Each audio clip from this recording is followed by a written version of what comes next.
6 deniers, moral responsibility and clarity in the face of one's own condition. The testimony of the Spirit 6 deniers, presented in the second part of the Heaven and Hell, offers a clear lesson about the relationship between moral conscience and spiritual state. His account shows that the future life is not organized by external appearances or personal justifications, but by the direct encounter of consciousness with its own choices. 6 deniers manifests with full intellectual clarity, maintaining memory, reasoning, and identity.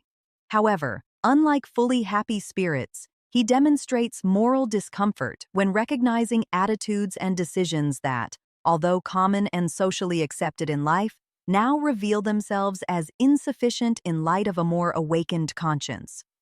This discomfort is not imposed, but arises from the intimate comparison between what could have been done and what was actually lived.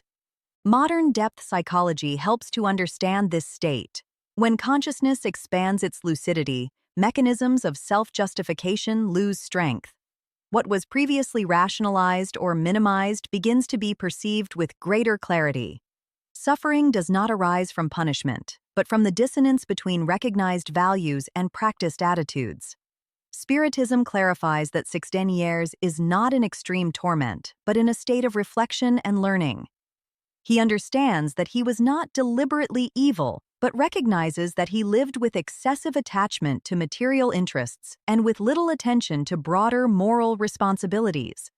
This recognition is, in itself, an important spiritual advancement. Modern science reinforces this logic by showing that the growth of consciousness often goes through phases of discomfort.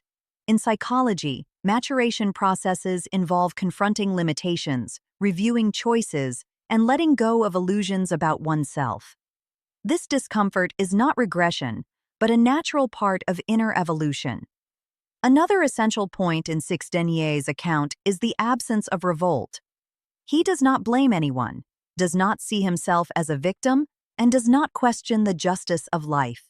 He accepts his current condition as a natural consequence of his choices, understanding that progress now depends on conscious effort and inner change. This lucid acceptance prevents suffering from turning into despair. Spiritism shows with this testimony that spiritual life is not divided into rigid categories of salvation or condemnation. There are intermediate states in which the spirit thinks, evaluates, learns, and reorganizes. Evolution occurs precisely in these moments of awareness. 6 deniers also highlights that the mere fact of not having caused significant visible harm does not guarantee full spiritual harmony. Omission, silent selfishness, and excessive attachment to one's own comfort also generate consequences, albeit subtle ones. When awakened, consciousness recognizes these gaps clearly. This account invites us to a practical and profound reflection. It is not about living under guilt, but about living with moral attention. Questioning the impact of one's own choices, the use of time, relationships with others, and the meaning of life builds a consciousness more prepared for spiritual future. 6 deniers teaches us that the future life does not punish, but reveals.